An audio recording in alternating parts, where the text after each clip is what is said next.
Welcome to Glow for Hope, sparking conversation on mental health, where we spark honest conversations about mental health, mental wellness, and hope. Every episode, we're breaking down barriers, sharing real stories, and opening up the dialogue about mental health. Because the first step toward change is simply starting the conversation. Whether you're here to listen, learn, or find connection in your own journey, you're in the right place. Let's talk about it. Let's spark change. This is Glow for Hope.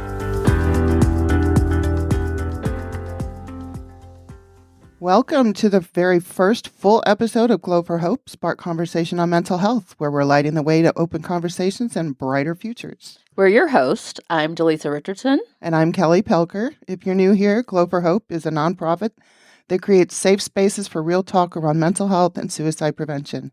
We do that through community events, education, and now this podcast. Now, this show is about conversation, connection, and community.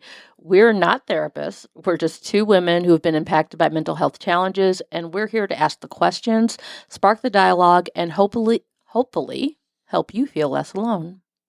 Today, we're honored to launch our first guest episode with someone who brings incredible depth, heart, and wisdom to the topic of mental health.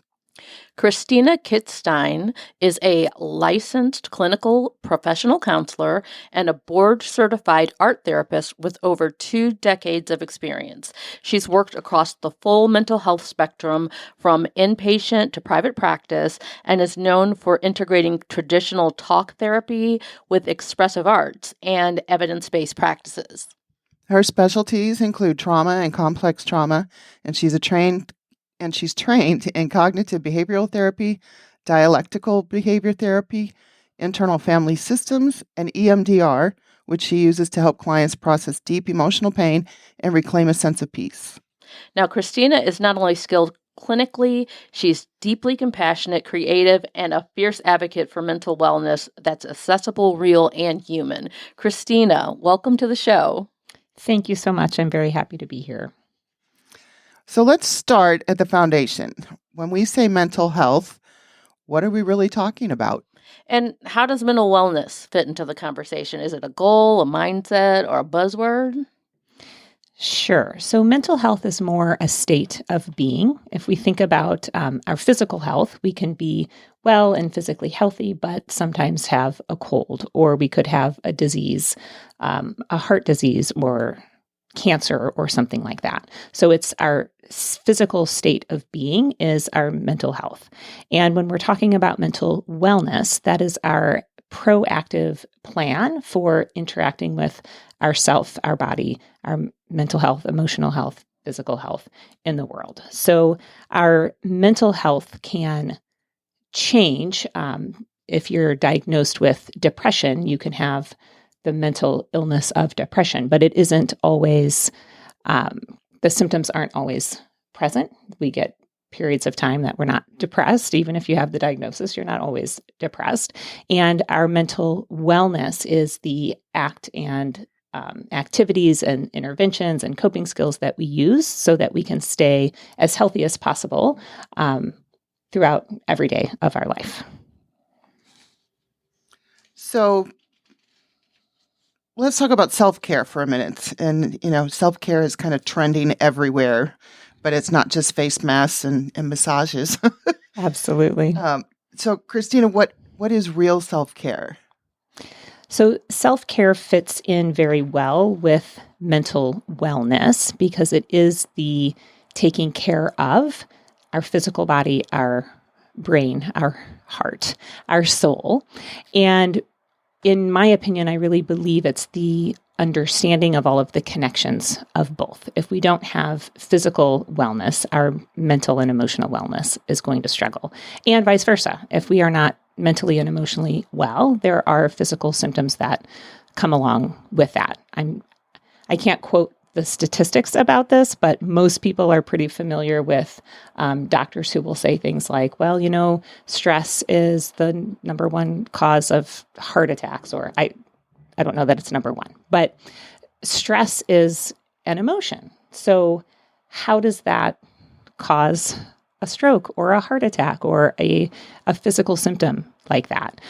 But they do, because our bodies and our mental and emotional wellness is very interconnected with our physical well-being. So self-care, in my opinion, should be a culmination of all of those aspects of self. So looking at creating a healthy lifestyle in general, really paying attention to our sleep schedule. If we're not sleeping, everything else that we do in life is extra challenging.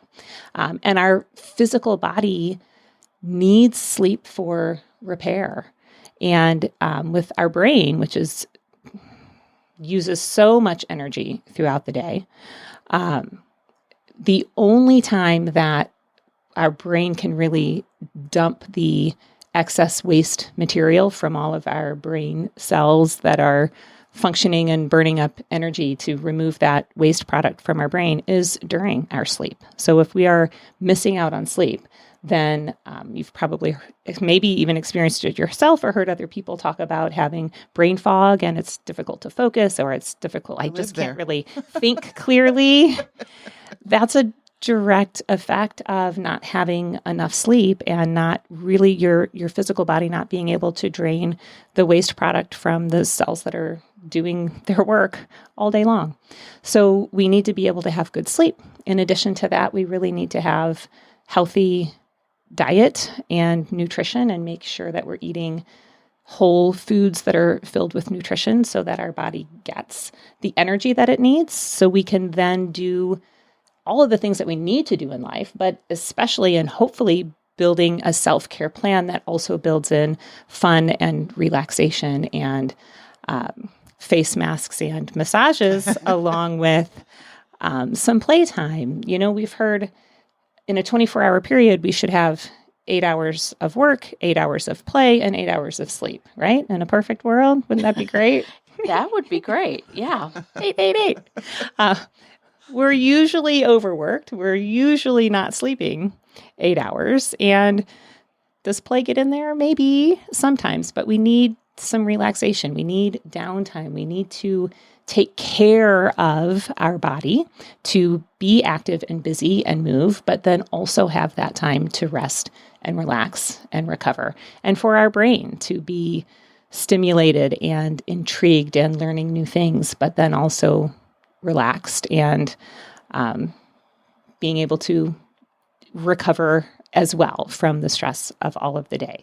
So self-care is really creating a plan and a program that you're mindful about every single day that takes into consideration all of those aspects of self, being balanced and having good physical rest and health and nutrition, and then good mental learning and relaxation and being creative, the arts, music, dance, movement, being able to have outlets for all of those creative ways are not just outlets for emotion. As an art therapist, I put a lot of focus on using the arts and the creative aspects for helping to communicate emotion. But it's not only that, it's just communication in general.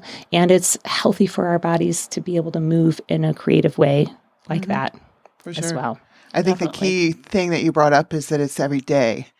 We tend to, I know I find myself like, okay, Sundays are my days to totally re-energize and just do nothing or do something fun. And getting that balance of the 888 that you're talking about during the day is that doesn't happen.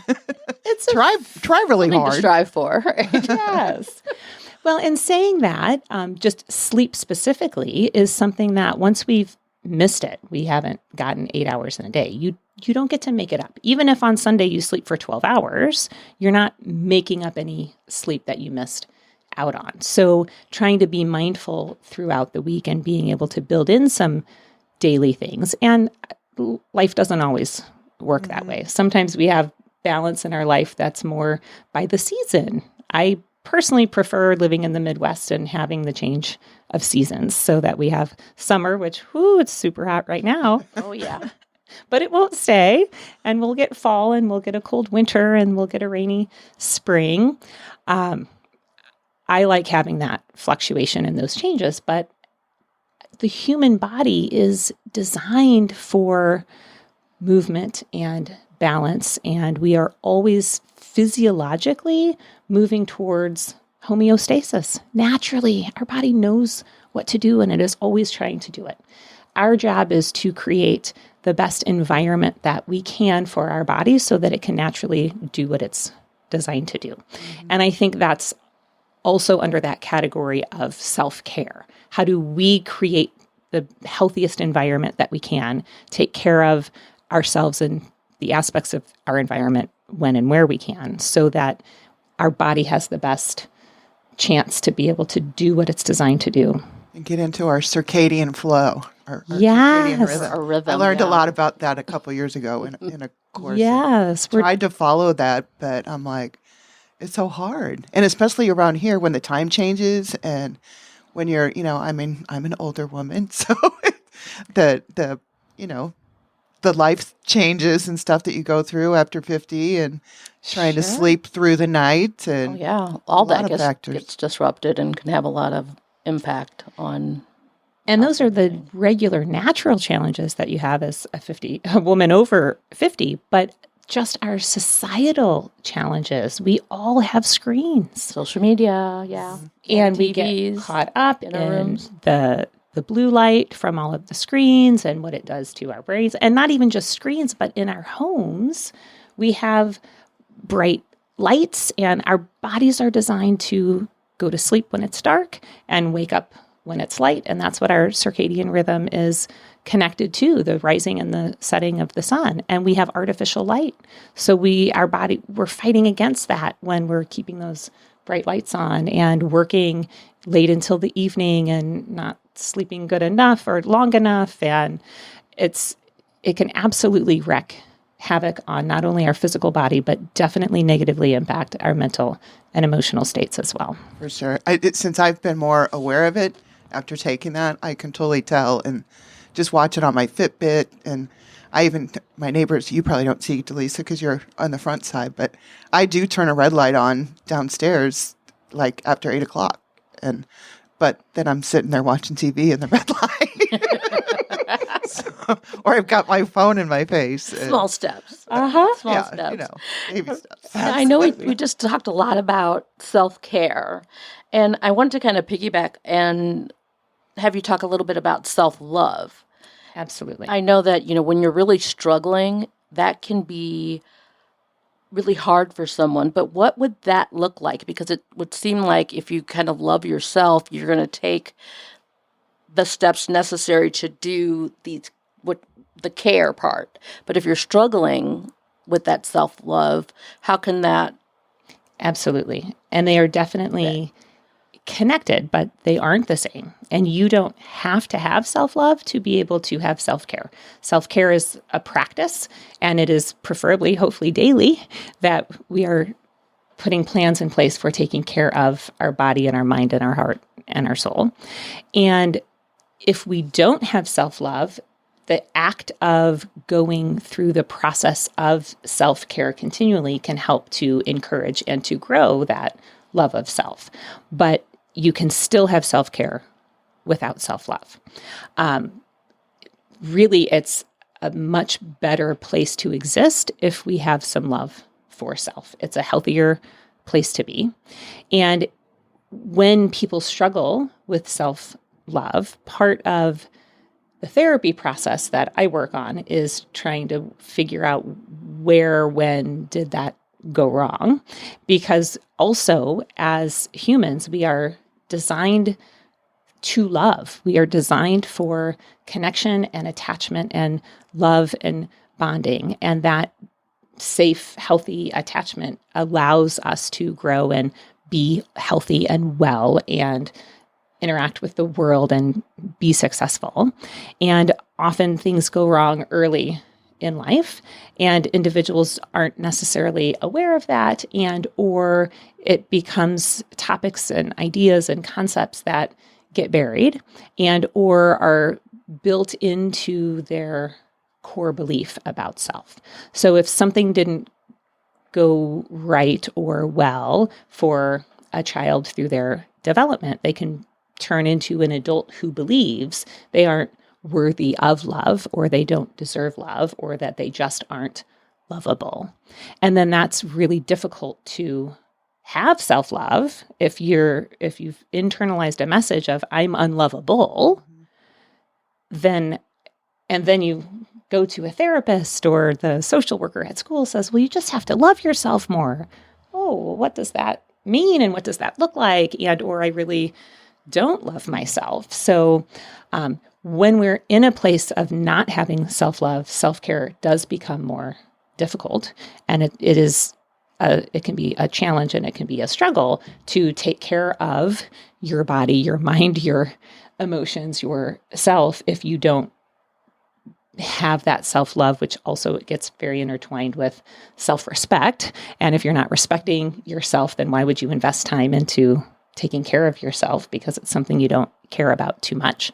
So that is a component that definitely needs to be addressed and to be worked on, because my goal is for everyone to have a healthy amount of self-love so that that self-care can become easier. Right. So self-love is more that emotional end of that idea, and self-care is the acts and the self-care program or plan that you can implement. Okay. So when you can have all the self-love in the world, but there's always still somebody that's there knocking you down. Yeah. Absolutely. And that's partly why the world is such a tough place to exist in. Yeah. Yeah, that you need that perseverance. And then, we can get into all of the reasons why people are there knocking you down, and all of the things that we have that maybe we did not have when we were growing up that can knock you down. We talked about the screens, we talked about, social media, all the things that especially our kids and grandkids are dealing with that we never had to deal with. It makes that self-love and self-care aspect even more important, because there's just so much more out there that they're fighting against.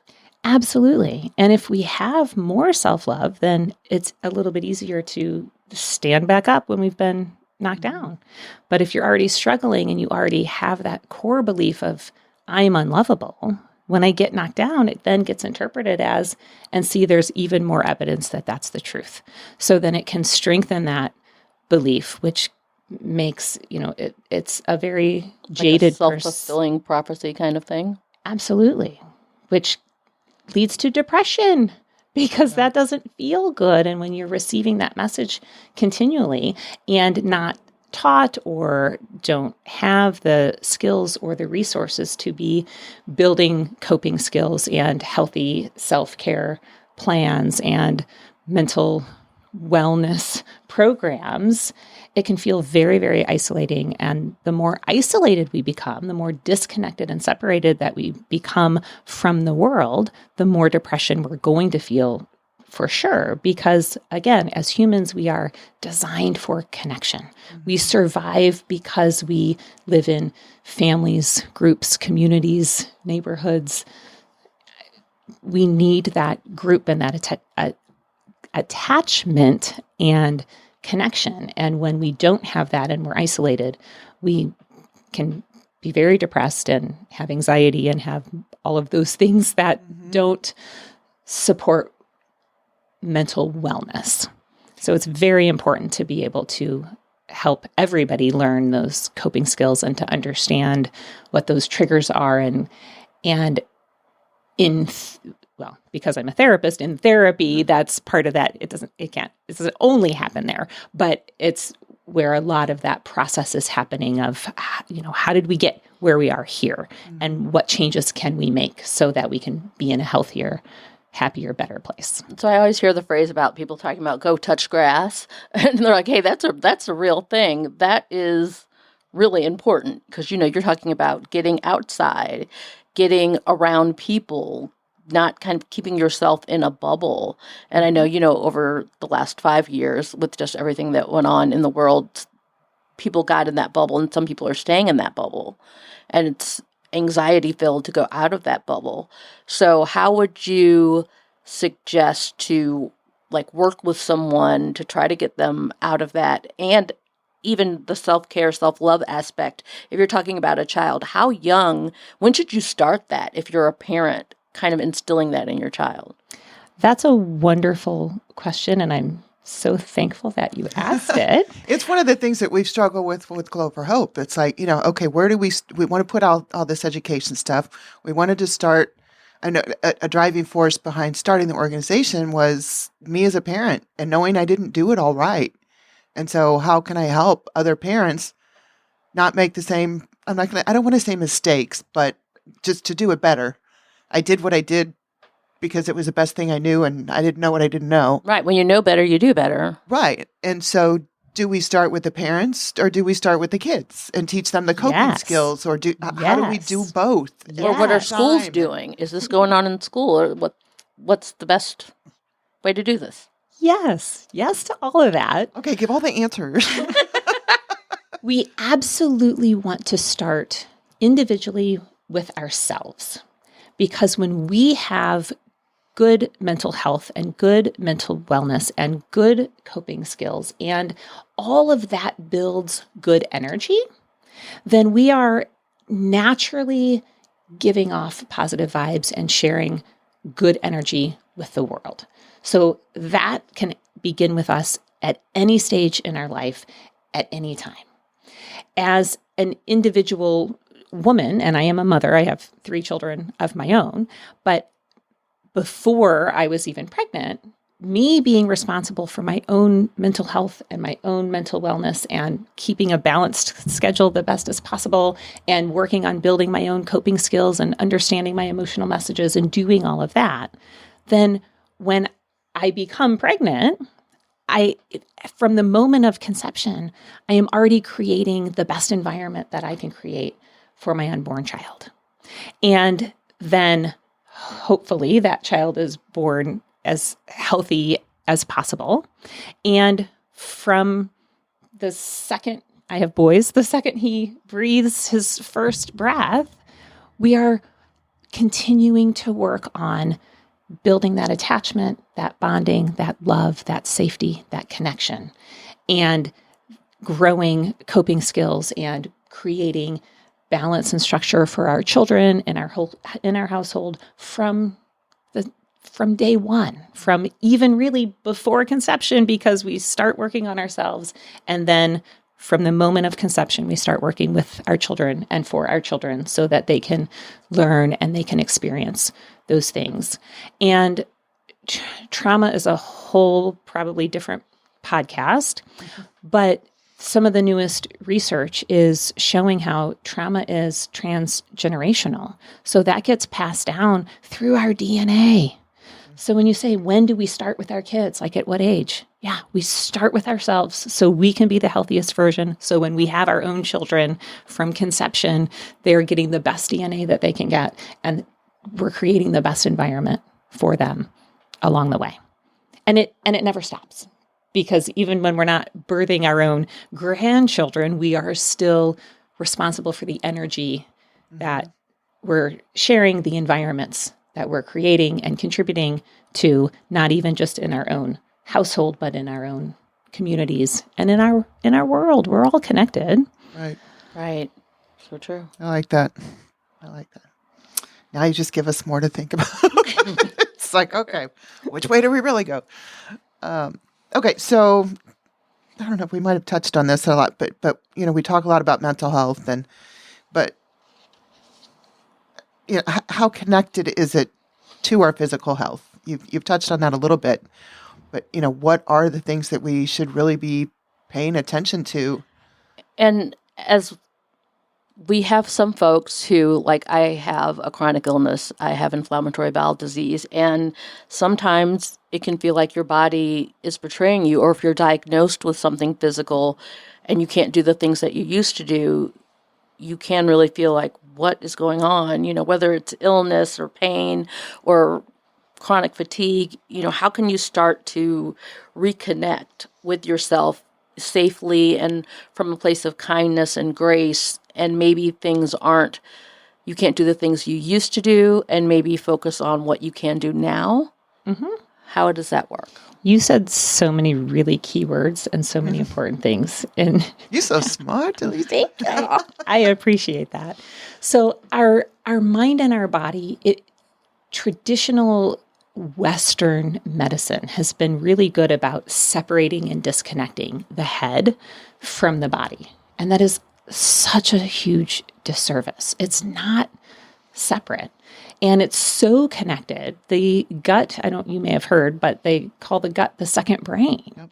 And the majority of our neurotransmitters, our brain chemicals, are created in our gut. We need that to create our serotonin and get it into our brain so that these systems can work together. And everything about the human body is a system. There's so many individual systems that are working as part of the larger system. So to think that we can separate our physical from our mental or from our emotional is just absurd, really. And it's not. We can't separate it out. Our body is always trying to communicate with us and give us messages. On a cellular level. Exactly. On all the levels. Yeah. So when you touch a hot stove, you don't think, should I leave my hand here? It's burning. I think it's really hot. What would the pros and cons be? No, we just instinctually pull our hand away because the sensation of that temperature on our skin gave us the message, this isn't safe, it isn't healthy, like pull it away, go away from that. Don't do that. When we have a stomach ache, our stomach is telling us if it's a stomach ache, like we're feeling sick, don't eat anything else. Or maybe it's just a stomach pain because we're hungry and we're starving and it's saying, get some food. When we're thirsty, it's too late really for the dehydration aspect. We're already dehydrated when we feel thirsty. But we feel thirsty so that our body gives us the message, take a drink of water. When our head is hurting, it's saying, you need to pay attention and do something. We need to cool off, or we need to reduce some inflammation. Like we need something. So our body is always working to give us messages. And that is the truth for emotions too. People talk about emotional IQ, emotional intelligence. Really, in my opinion, that is just being able to understand your emotions so that you can work with them. And essentially what we need to do is feel our emotions so that we can receive the message that our emotions exist to give to us. The most basic emotion is fear, and the most basic message is don't die. Survival mode. Have you heard of it? Oh, yeah. Fight or flight. Oh, yeah. Fight, flight, freeze, or fawn. So I haven't heard that one. Yep. That can be a whole nother podcast too. Yeah. We're just going to keep having you back. It's so fun. So we need, if we did not have emotions, humans wouldn't exist. If we didn't feel afraid, we would be eaten up by the tigers. We have to have emotions, and they exist to give us messages. There's a lot of people who will say, well, if they come to my office for therapy, they'll say, I'm tired of this depression and I have all this anger and I just want to get rid of it. I'm tired of it. I need to get over it and I'm done with it. Okay, how are we going to do that? Well, I just need to get over it, I guess. Yeah, how are you going to do that? We don't just get over an emotion because we decided we were done with it. You don't just forget about it, brush it aside, bury it, and expect it to go away. Emotions exist to give us messages that we need so that we don't die. And the higher level of, not necessarily higher level of functioning, but when our survival isn't at stake, then we get emotional messages about living. Those are our basic needs. Food, clothing, shelter, love, attachment, bonding, safety. And when all of our basic needs are handled and taken care of without too much worry, then emotions exist to give us messages about thriving in this life. So how do we thrive? We interact with the world, we stay connected, we put our mental wellness plans in place every day, we have relationships and structure and friendships, and we set goals, and we have meaningful work, and we understand purpose, maybe not so deeply as the purpose of every single life, because I think we all struggle with that at times. But why are you doing what you're doing today? Being able to understand those things. And we get that information from receiving our emotional messages. And our physical body and our emotional body are doing the same thing. They're giving us messages in different ways, and they're working together. So it's very, very common, because what are we doing in school? I think you've had that question out there a little bit earlier. Yeah. What are we teaching? Not the best job when it comes to mental and emotional health, although schools are definitely getting better about it. We still have a long way to go. I know when I was in school, I didn't get emotions 101 or not at all. I mean, we didn't know anything about what anxiety, test anxiety or anything like that, or if my stomach was hurting, I had no way of knowing that it was actually anxiety. Right. For me and even for my kiddo. Yeah, just anxiety. Suck it up and do better. Work harder on that test, or get over it. And even, you were talking about Western medicine and the doctors. I know when I was diagnosed with my ulcerative colitis, I would tell my GI at the time what I was feeling as far as being depressed and down because I wasn't feeling well and, I couldn't get well. These flares were getting to me. And he said, that's not the body part that I treat. He was fired, but I just wonder, because I'll fire in a minute. But some people don't. That you're stuck with this kind of, that's your specialty, but they really should have a little bit of, absolutely psychological health training, something to know, to at least be able to say, hey, well, I think you need to go see somebody about that. But I don't treat that part. I'm just worried about your gut. We'll heal your gut. The rest of that stuff, We'll make one diagnosis and we have one pill for that. And then you can go see a different doctor for a different diagnosis for a different pill. I was stunned. That's why I see a naturopath. Yes. I love the GI I have now, but it took a few, and it took a while for me, and I actually had to get into a support group for people with IBD before I realized, and we all realized how much the physical was affecting our mental. Absolutely. And vice versa. Yeah, and vice versa. So it is kind of by nature, we move away from things that are uncomfortable. By design, you're not going to keep your hand on that hot stove. You pull it away. Well, when our emotions feel uncomfortable, it's our nature to move away from that. If depression is uncomfortable, I don't want to lean into depression. I don't want to feel it. I don't like it. I don't want more of it. So I'm going to distract from it, ignore it, try to forget about it, hide it, pretend I don't have it, call it something different, camouflage it, whatever I can do to ignore it and push it away. Anxiety, the same. Nobody really wants anxiety. Nobody wants to dialogue with it or discover more about it. No, forget about it. Let's get over it. Let's bury it. Let's pretend that never happened. Let's have a glass of wine or 8. Yeah. And then I can go numb and then I don't have to feel it. Right. That's also the societal pressures too, because it's so, which is what we aim to change and getting people to talk more about things. You're not supposed to talk about it. You're not supposed to admit that you have it. It's a bad thing to have depression. What's wrong with you? You must be crazy. Yeah. No, every human has emotions. You're human. It's not crazy. You can start to feel crazy because when we try for so long to ignore them, why do we have emotions? They exist to give us messages. Important messages? Absolutely.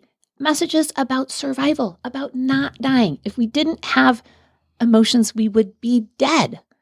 They're that important.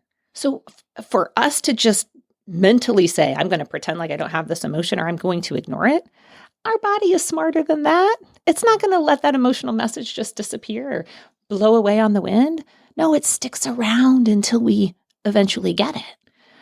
If you get to the point that you have a diagnosis of depression and the symptoms have gotten to a point that you're stuck in bed and you haven't gone to work or you've been fired from your job or you've disconnected from your family and friends, you have got such a backlog of emotional messages that haven't been received and internalized, and you haven't been able to learn from those messages.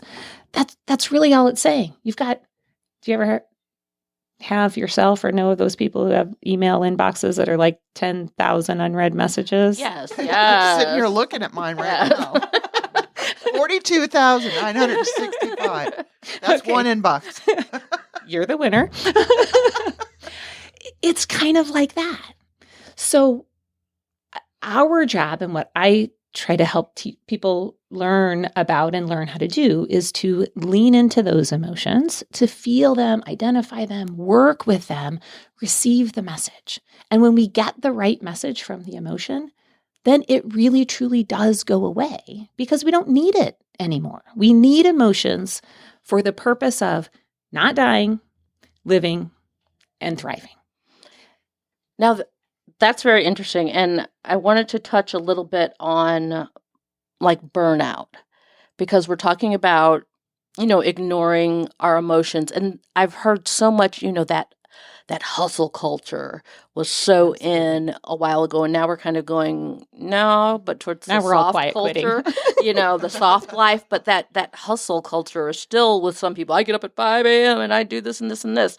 But what about, burnout? It's not just a work issue. We can see this with our kids. We can see this in other areas of life. It is a life issue. How do you help your clients recognize that they might be burned out and it might be time to take some time for themselves? Absolutely.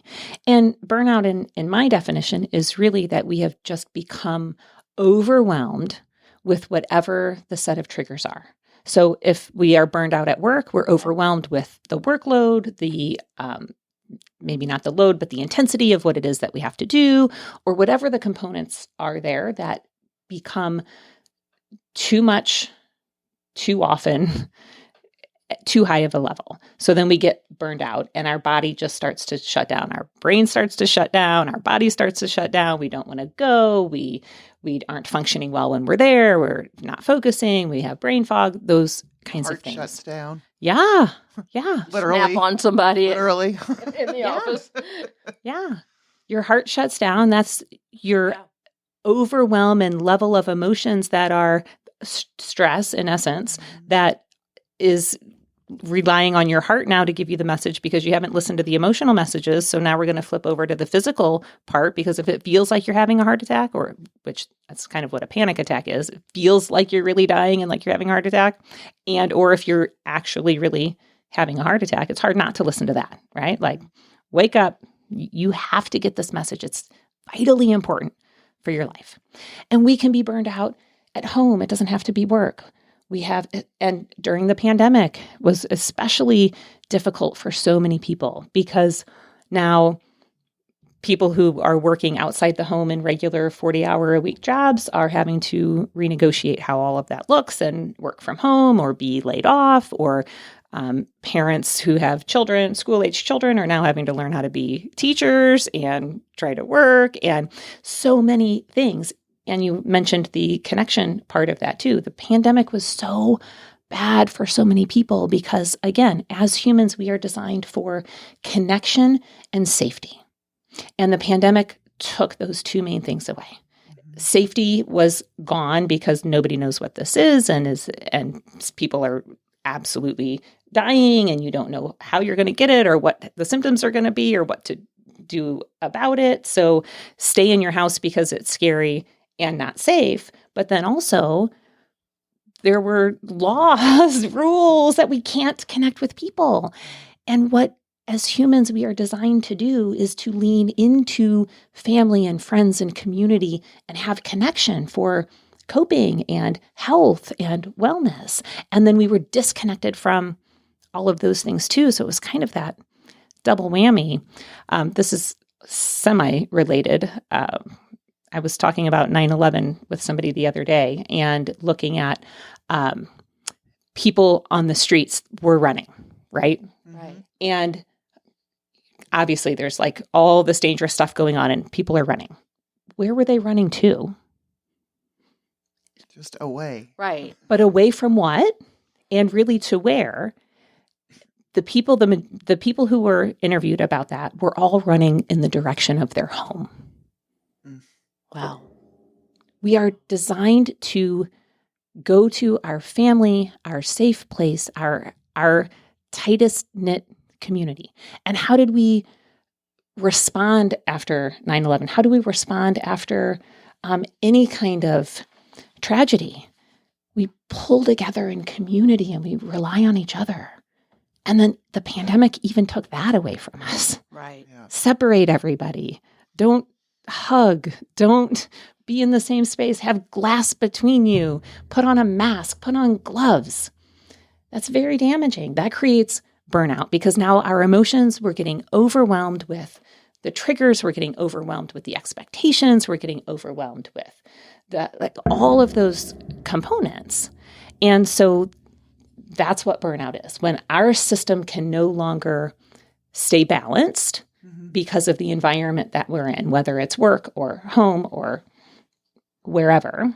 So what are like maybe 3 things that you could tell folks who are experiencing burnout? Let's say if it's let's try one for a job, maybe one for a caregiver. Maybe, there's a lot of us in that sandwich generation. Mm-hmm. We're still caring for kids, and then we're also caring for parents.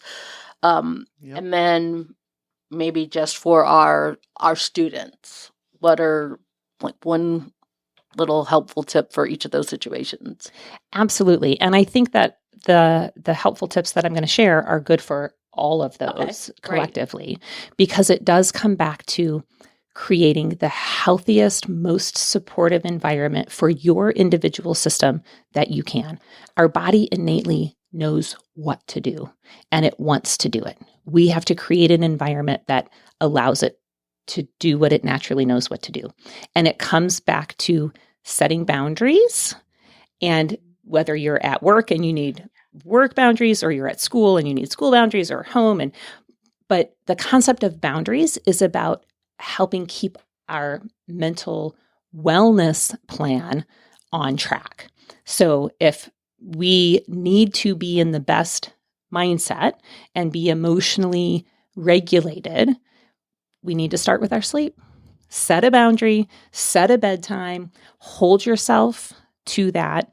If you're a parent, the sandwich generation, the kid, it doesn't matter. Well, I mean, we all need sleep, but kids struggle sometimes with bedtime and they don't want a parent to tell them when to go to bed. It's the parent's job to create that structure for their children. But then we also don't create that structure for ourselves. We'll be real good about making sure that our kids get to bed on time, or we'll be real good about making sure that our parents who need extra help and support get to bed and get their meds on time and get their food on time. But then do we feed ourselves? Not always. Guilty. Only after all those people went to bed. Yeah, I ran out of the house with a protein shake for breakfast this morning, and it is way past that. So I will admit to the guilt on that one. Yeah. So creating some boundaries and some structure for yourself so that the environment is the best that you can make it. And sometimes we can't feed ourselves first, but we can't let that become a habit. There are emergencies and there are special situations where we have to make some exceptions, but we can handle those exceptions when we have a regular schedule that we're able to stick to. If the habit becomes it's midnight and now everybody else finally got to bed and I haven't even eaten yet, but I'm starving, but it's too late, but I'll just have a protein shake or a quick bar or something. Well, now my stomach kind of hurts because it's not wanting to digest that food. And then I can't really go to sleep because I still have to pay the bills, or I still have to check my emails or whatever, have those blue lights on the screens. Isn't that what It's purple when you mix it with the red. That's like what they tell you when you're on a plane, right? To put the mask on yourself first and then tend to everybody else. And sometimes as parents and caretakers, we can just be, well, I'll be okay. Let me just get everybody else straight first. Until I'm burned out, overwhelmed, and then I am checked out because I don't have any resources left available for myself. And then I'm the one needing care. So I end up in the ER with a heart attack because... And you're no good to any of those people that Right. you're supposed to be giving care to. So how can we kind of avoid that? What could we What could we do? Like, I know they say like deep breaths and things like that. What are some other things that we can Absolutely. So building into that schedule and routine is exercise is huge. And it doesn't have to be exercise like go to the gym. It's really actually a better word for that would just be physical movement. Again, as humans, our bodies are designed to move. We were originally hunters and gatherers, not couch potatoes. Yeah, but you move a whole lot different than I move. It's triathlon. But we both move. And it doesn't have to be exercise in that traditional form of go to the gym or lift weights or run a marathon or anything like that. It can be take the stairs. You were talking about physically, what about those times that you can't do what you used to be able to do? Or maybe you were never been able to do it. If you can't move up the steps, okay, you can you hold soup cans and do some bicep curls while you're sitting at the table? Or even just moving in, feel the grass. Feel the grass. Grounding also. Yeah. And we get energy. The earth has energy. So yeah, feel the grass with your hands, but also with your bare feet. Yep. Like get off the concrete, get your shoes and socks off, be barefoot, have time in nature. Research does show that just time in nature. And it for a lot of different reasons.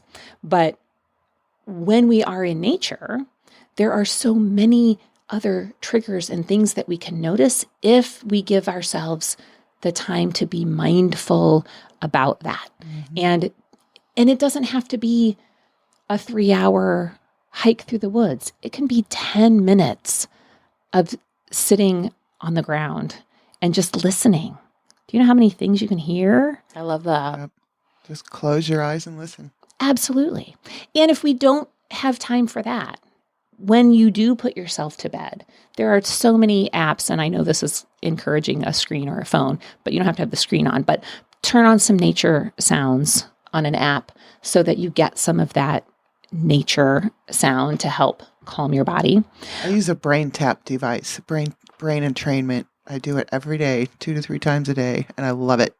It Good has for you. saved my mental health. And I sleep with a kind of a hypnosis, and then it goes into brown noise. Perfect. I have a little headband that I sleep on, and I know I take it with me everywhere. When I travel, if I don't have it, I'm not the same. I need that to kind of shut everything down. And I just try maybe 30 minutes or so before I know I want to sleep. I start shutting things down. And that's being mindful, and that is self-care, and hopefully motivated because you love yourself enough to be committed to doing that. And that creates a habit. When we can do that 21 days, that becomes the habit. And then our system gets used to that, and then we might not need that as much. And I'm not saying to ever get rid of it if it's working for you, but we can train our body and we can train our brain that if you don't have it one day because you forgot it or it wasn't working, that our brain can hold the memory of that. And if I asked you now to close your eyes and visualize your favorite vacation moment and where were you and what was the weather and who was with you and what did you hear and what did you taste, and Exactly what it was. and you could probably almost feel as if you're there. That's an amazing resource that our body gives to us. And we can learn how to use that for good. You can go to that vacation spot every night before you fall asleep. And probably you're already shaking your head like, yes, I know exactly. And this Smell was like the ocean. Oh, yeah. 10 seconds. In 10 seconds, you can transport yourself there. And what is your body doing when you're smelling the ocean and feeling that breeze? Relaxing. Yeah. So when you want to fall asleep, instead of going through the to-dos of what I have to do tomorrow or all the bad things that happened today, and then I don't know why I'm restless and I can't really fall asleep and why my blood pressure is high, you can think about being on the beach and visually put yourself there. And the Hebbian theory says neurons that fire together wire together. So when you smell the ocean, you're also feeling that relaxation and noticing the warmth of the sun on your skin or tasting the salt in the water. And you don't have to be there to taste it. You just experience that. And so the more we practice those things continually, the quicker your body is going to be able to get into that relaxed state on demand when you need it.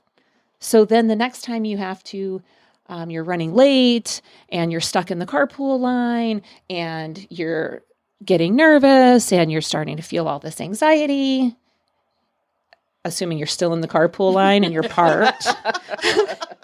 You haven't jumped out and just run away. Close your eyes for a second and take that breath and put yourself back on that beach on vacation. Your heart is going to thank you. Your body is going to appreciate that. And the goal is to be working with our body, working with our emotions, and not fighting against it. And this is to go back to your question about when your body isn't working with you, how do you still love it? And how do you still work with it? Because it is our nature to kind of move away from discomfort and want to fight against it. We got to fight this disease. We have to fight this trauma. We have to fight this struggle. Or we can learn how to lean into it and learn from it and receive the message that it exists to give to us so that we can be a team and work together. And then nobody has to fight so hard. Nobody has to work so hard. No one part has to be fighting against the other part. We're designed to be a functioning system. I love that. And I really love how you talked about mindful movement versus exercise, because we've all seen how, everybody's like, you got to go this for this amount of days to have it make any difference. And that can just be more stressful for people. Or if they wake up the next day and their whole bodies are in pain because they did too much of that thing, just knowing that it doesn't take all that. Right. It's mindful movement. It's just another expectation that's been lifted that I think would get more people to move. They say, well, hey, this 10, 15 minutes, this is all I can do. And hey, it's enough. And hey, that's okay. And when you have the physical limitations too, like, I can only walk so far because I can't feel my feet after a while. So it's like, I want to be doing more. It's not that I'm not pushing myself, but I have to accept that, okay, this is it, and it's okay. And let's see the alternative. And that's what I do is what I do, and it's okay, and it's good. Mm-hmm. Yeah, it's the working with, not fighting against. I love that. Giving yourself permission that it's okay. Yes, and loving yourself. I love me. I love you.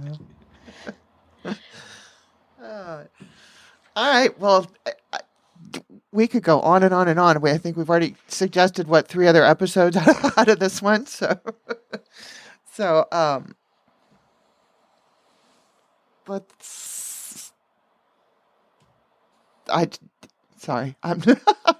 I'm off on the beach somewhere.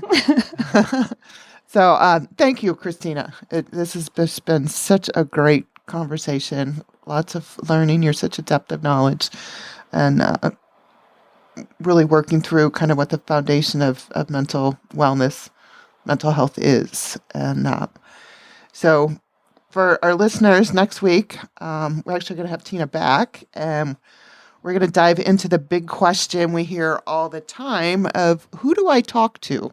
Yeah, we're going to unpack the difference between a therapist, a counselor, a psychologist, and a psychiatrist, because knowing where to turn is going to be the first step toward your healing. So that's going to be one you really want to tune in for. Mm-hmm. So until next time, take a breath, take a beat, and remember, you're not alone. Let's keep the conversation going. Let's keep glowing. Thank you. Thank you for joining us on Glow for Hope. If today's conversation resonated with you, share it with someone who needs to hear it. Remember, your mental wellness matters, and you are never alone. For more resources and support, visit glowforhopenfp.org. That's glowforhopenfp.org. Stay connected, stay hopeful, and keep the conversation going. Until next time, keep shining. This podcast does not and is not intended to provide medical advice. The information presented on this podcast should not be interpreted or construed in any way as a replacement or substitution for medical advice. It is important that you discuss your condition, treatment options, or any questions that you may have with your doctor or healthcare provider.